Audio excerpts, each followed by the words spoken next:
Alors, dans cette vidéo, nous allons apprendre à tracer un nuage de points à l'aide d'un logiciel tableur, type Excel, comme c'est le cas ici, de déterminer l'équation de la droite, d'ajustement affine, et le coefficient de détermination R carré. Alors, pour cela, nous allons récupérer les variables statistiques, donc xi, yi, que nous allons copier dans le tableur. Voilà. Ici, nous allons sélectionner toutes les variables, toutes les valeurs, y compris les titres. Et nous allons aller dans Insertion. Et dans l'onglet Insertion, nous allons chercher dans Graphique, ici, les points, le nuage de points, et nous sélectionnons celui-ci. Nous voyons ici le nuage de points qui apparaît, et nous allons vérifier que les abscisses et les ordonnées ont bien été respectées pour les coordonnées des points. On voit ici qu'on est gradué de 0 à 400, ce qui correspondrait aux valeurs de x, et de 0 à 30 sur l'axe des ordonnées, ce qui correspondrait aux valeurs de y.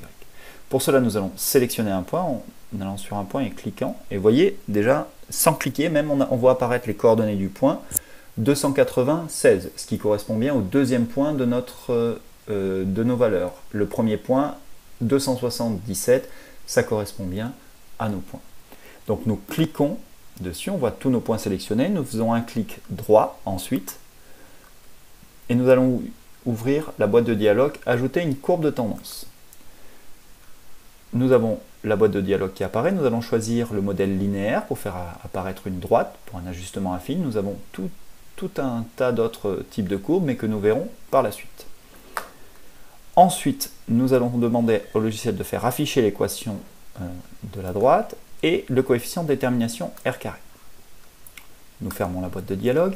Nous voyons la droite d'ajustement qui a été tracée en pointillé et également l'équation de la droite et le coefficient R carré. On voit que le logiciel, par défaut, trace qu'un segment de droite qui commence et qui s'arrête au niveau du nuage de points. Si nous voulons le prolonger pour faire une lecture en dehors, il suffit de cliquer sur la droite, faire un clic droit, de réouvrir avec format de la courbe de tendance et demander une prévision. Donc, comme on est sur l'échelle des valeurs de x, donc je demande 100 en avant et 100 en arrière. On ferme et on voit qu'on a augmenté la taille de la courbe de tendance, donc de l'ajustement affine. On pourrait en rajouter en mettant 200 en avant, 200 en arrière, et ainsi de suite. Voilà, c'est terminé pour cette vidéo.